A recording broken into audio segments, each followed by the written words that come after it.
upasaka dan upasika yang hadir dalam pelaksanaan Trisuci Waisak pada kesempatan pagi menjelang siang ini. Terimalah salam di dalam Dharma. Namo Sang Hyang Adi Budaya, Namo Buddhaya. Sangat lengkap sekali pembacaan Gatha Parikta pada kesempatan pagi ini, ya, panjang, lengkap, ya. Mungkin pertimbangannya disesuaikan dengan jarak tempuh, ya.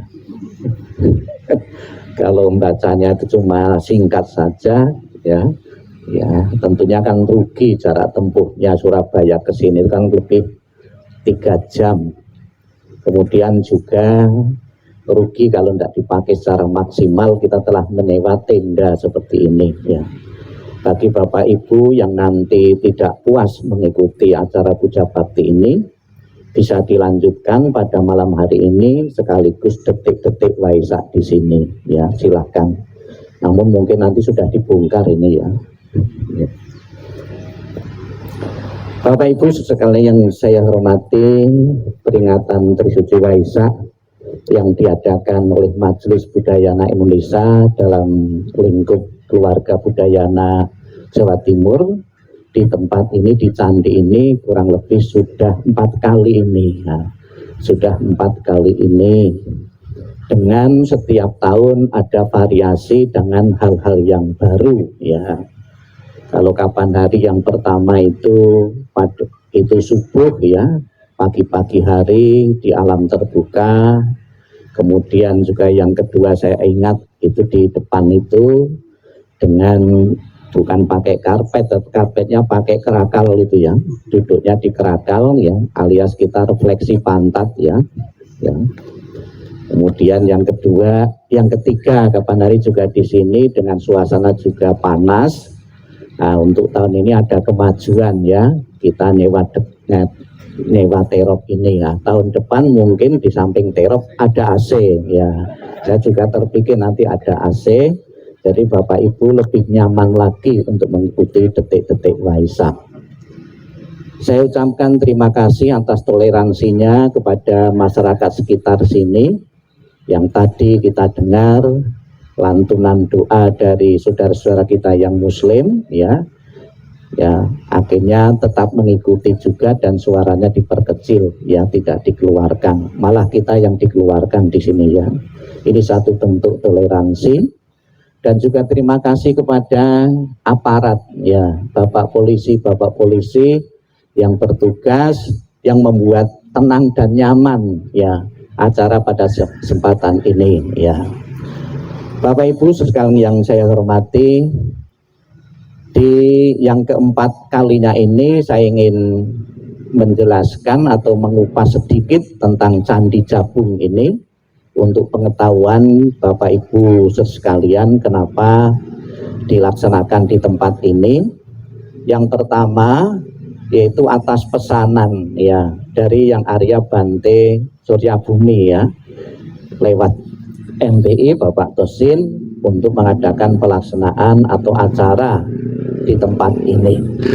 Candi Jabung ini adalah salah satu candi peninggalan dari Kerajaan Mojopahit, ya, Kerajaan Mojopahit yang telah ditulis dalam satu kitab, ya, peninggalan di Mojopahit itu dalam kitab Negara Kertagama. Nama lain dari Candi Jabung ini adalah Bajrajina Paramita Candi, ya, Bajrajina Paramita Candi. Kemudian ada buku lain yang juga yang mencatat dalam buku Pararaton, namanya Sajabung, yang artinya tempat pemakaman Brahgundal, salah satu tokoh wanita dalam keluarga Raja Hayampuro. Raja Hayampuro juga pernah berkunjung di tempat ini, nyekar, ya, itu pada tahun 1359, ya. Ini kemudian nama lain juga dari Candi Jabung ini Bajrajina Paramitapura, ya, Bajrajina Paramitapura, ya. Itulah Bapak Ibu Di sini kita bisa mengenang dari leluhur-leluhur kita, nenek moyang kita, tentang karya mereka yang begitu luar biasa dalam bidang spiritual, yaitu membangun candi ini, sehingga kita pada kesempatan ini masih bisa menggunakan sebagai salah satu tempat untuk berlatih spiritual di tempat ini, terutama di saat Waisak ini. Mudah-mudahan nanti ke depan juga bukan hanya candi ini saja, bisa juga kita mencari candi-candi yang lain, ya, biar ada variasi, ya. Mungkin di daerah Malang itu juga ada candi-candi Buddhis, kemudian di daerah Mojokerto mungkin juga ada candi-candi Buddhis, ya. Sehingga yang hadir, yang datang mungkin dengan variasi candi yang dikunjungi itu lebih banyak lagi. Dan pada kesempatan ini, kenapa yang datang tidak sebanyak ya tahun-tahun yang lalu, ya, ada kemungkinan acaranya bersamaan. Setiap wihara untuk hari ini mengadakan acara-acara, ya, sekalipun belum detik-detik, ya. Terima kasih kepada Bapak Ibu saudara sekalian yang jauh-jauh sudah meluangkan waktu ke sini, dan sekalipun ini peringatan Trisuci Waisak di tempat ini, saya belum akan membaca pesan Waisak. Takut saya baca sekarang nanti malam tidak datang Bapak Ibu, ya. Ya, silahkan Bapak Ibu nanti malam tetap datang ke tempat wihara masing-masing, wihara-wihara terdekat untuk mendengarkan pesan Waisak, ya. Hari Raya Agama Buddha, 3 peristiwa penting adalah peringatan yang pertama kelahiran, ya, dari Bodhisattva Siddhartha, pencapaian penerangan, dan wafatnya Sang Buddha. Sebetulnya peristiwa-peristiwa penting ini aslinya itu tidak terjadi dalam waktu yang bersamaan. Ada tanggal yang berbeda, bulan yang berbeda, tahun yang berbeda. Contohnya peringatan kelahiran. Lain sekte, lain aliran pada mulanya itu bisa berbeda tanggal peringatannya. Kenapa bisa berbeda? Satu orang diperingati dengan tanggal-tanggal yang berbeda. Karena bayi Siddhartha itu tidak mempunyai akte kelahiran. Ya, kalau punya akte kelahiran pasti patokannya jelas. Ya. Kemudian inisiatif dari tokoh-tokoh Buddhis pada waktu itu, bagaimana 3 peristiwa penting dan ada semangat kebersamaan. Kemudian disepakati Trisuci Waisak, ya, diperingati sejak tahun 1950, ya, diperingati dalam hari yang sama, ya. Seperti pada kesempatan ini sebetulnya peristiwa itu terjadi di tanggal yang berbeda, di bulan yang berbeda, dan di tahun yang berbeda. Namun hendaknya Bapak Ibu dengan dirangkap dijadikan satu itu, Bapak Ibu lebih antusias lagi datang ke wihara. Masa sebagai umat Buddha datang setahun sekali saja tidak bisa, ya, atau mau dijadikan diperingati 3 kali dengan tanggal yang berbeda, ya, setahun 3 kali Bapak Ibu harus datang. Nah, ini cuma setahun sekali saja. Maka diharapkan Bapak Ibu bisa meluangkan waktu untuk mengenang 3 peristiwa penting di hari yang sama ini, Trisuci Waisak ini. Bapak Ibu saudara sekalian yang saya hormati, di antara 3 peristiwa itu yang sangat penting adalah peristiwa kedua. Kenapa? Karena di saat peristiwa kedua, di saat Sang Buddha mencapai penerangan sempurna ini, tabir, ya, tentang penderitaan manusia itu bisa terungkap setelah Sang Buddha mencapai penerangan sempurna, ya.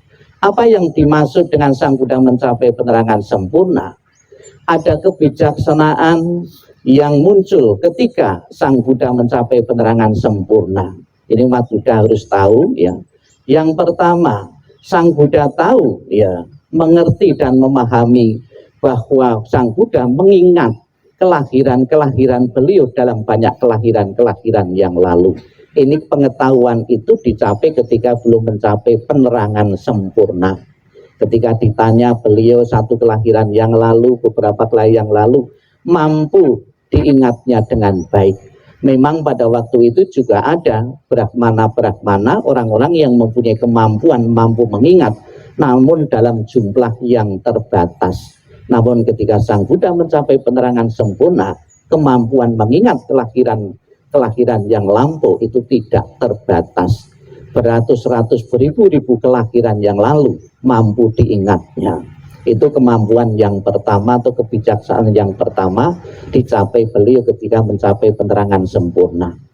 Kemudian yang kedua, kemampuan beliau untuk melihat ya muncul dan lenyapnya makhluk-makhluk hidup, terlahirnya makhluk-makhluk hidup di alam-alam yang lain sesuai dengan perbuatan-perbuatan atau karma-karma mereka masing-masing. Jadi kita lihat di dunia ini ada beberapa perbedaan-perbedaan. Ada orang yang selalu sehat hidupnya, ada yang sakit-sakitan, ada yang kaya, ada yang miskin, ya, ada yang cantik, ada yang jelek, ada yang ganteng, dan lain sebagainya. Ini bukan kebetulan. Dalam agama Buddha tidak meyakini adanya kebetulan. Semua itu melalui proses kehidupan yang pernah ditanam dalam banyak kelahiran dan kehidupan yang lampaunya. Kemudian kemampuan yang ketiga Bapak Ibu, kemampuan beliau untuk melenyapkan kekotoran-kekotoran batin, ya, iri hati, dengki, ya, itu mampu dilenyapkan dengan tuntas, dengan baik. Apa yang telah dicapai oleh Sang Buddha ini bukan saja hanya bisa dicapai oleh manusia Siddhartha, namun Bapak Ibu sekalian yang hadir di sini pun juga bisa memiliki kebijaksanaan seperti apa yang dicapai oleh Sang Buddha. Maka untuk itu, agar Bapak Ibu secepatnya bisa mencapai pencerahan, bisa mencapai kesucian untuk rajin belajar dharma. Maka Bapak Ibu sekalian, marilah di saat momen Waisak ini mengingatkan kepada kita semua untuk belajar, untuk rajin mendalami dhamma, mempraktikkan dhamma, agar secepatnya kita bisa merelasi nibbana. Semoga dengan pelaksanaan Waisak pada tahun ini di tempat ini juga menggugah semangat Bapak Ibu Saudara sekalian untuk mengajak saudara-saudara kita, mengajak teman-teman, mengajak anggota keluarga untuk mengenal lebih jauh lagi tentang dhamma, tentang ajaran Sang Buddha. Ada anggota Wulan, saya terpikir bagaimana mereka kalau mengajak sini bersama cucu-cucunya untuk mengenalkan candi ini, mengenalkan ajaran Sang Buddha. Ya, kalau semua yang tua-tua ini ya, mungkin generasinya nanti 5-10 tahun ke depan sudah tidak ada. Dikenalkan ada regenerasi dari Bapak Ibu sekalian.